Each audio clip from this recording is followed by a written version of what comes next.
Hello दोस्तों, स्वागत है आप सभी का हमारे YouTube चैनल शिव भक्ति धाम पर। आज हम आप लोगों को निर्जला एकादशी व्रत के बारे में बताने जा रहे हैं। निर्जला एकादशी व्रत ज्येष्ठ मास के शुक्ल पक्ष की एकादशी तिथि को किया जाता है।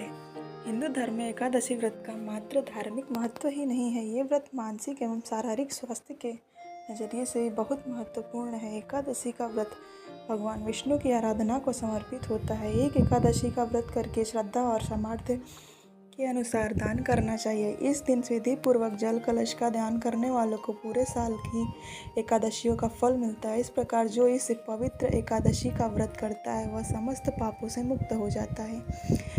आइए अब हम बताते हैं आपको एकादशी व्रत की कथा। एक बार बहुभोजी भीमसेन के व्यास जी के मुख से प्रत्येक एकादशी को निराहार रहने का नियम सुनकर विनम्र भाव से निवेदन किया कि महाराज, मुझसे कोई व्रत नहीं किया जाता, दिन भर बड़ी तीव्र क्षुधा बनी रहती है, अतः आप कोई ऐसा उपाय बतला दीजिए जिसके प्रभाव से स्वतः सन्निध हो जाए। तब व्यास जी ने कहा, तुम्हें वर्ष भर की संपूर्ण एकादशी नहीं हो सकती तो केवल एक निर्जला कर लो, इसलिए साल भर की एकादशी करने के समान फल हो जाएगा। तब भीम ने वैसा ही किया और स्वर्ग को गए। इसलिए यह एकादशी भीमसेनी एकादशी के नाम से भी जानी जाती है।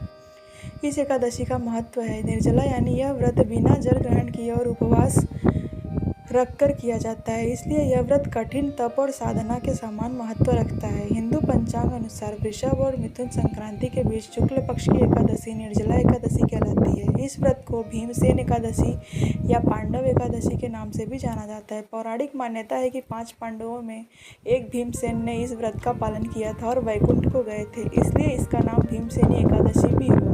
सिर्फ निर्जला एकादशी का व्रत कर लेने से अधिक मास की 2 एकादशियों सहित साल की 25 एकादशी व्रत का फल मिलता है। जहाँ साल भर भी अन्य एकादशी व्रत में आहार संयम का महत्व है, वहीं निर्जला एकादशी में दिन के साथ ही जल का संयम भी शुरू है। इस व्रत में जल ग्रहण नहीं किया जाता, यानी निर्जला रहकर व्रत का पालन किया जाता है। यह व्रत मन को संयम रखने सिखलाता है और शरीर को नई ऊर्जा देता है। यह व्रत पुरुष और महिलाओं दोनों के द्वारा किया जाता है। व्रत का विधान है, पवित्रीकरण के समय जल आचमन के अलावा अगले दिन सूर्योदय तक पानी नहीं पीना चाहिए। दिन भर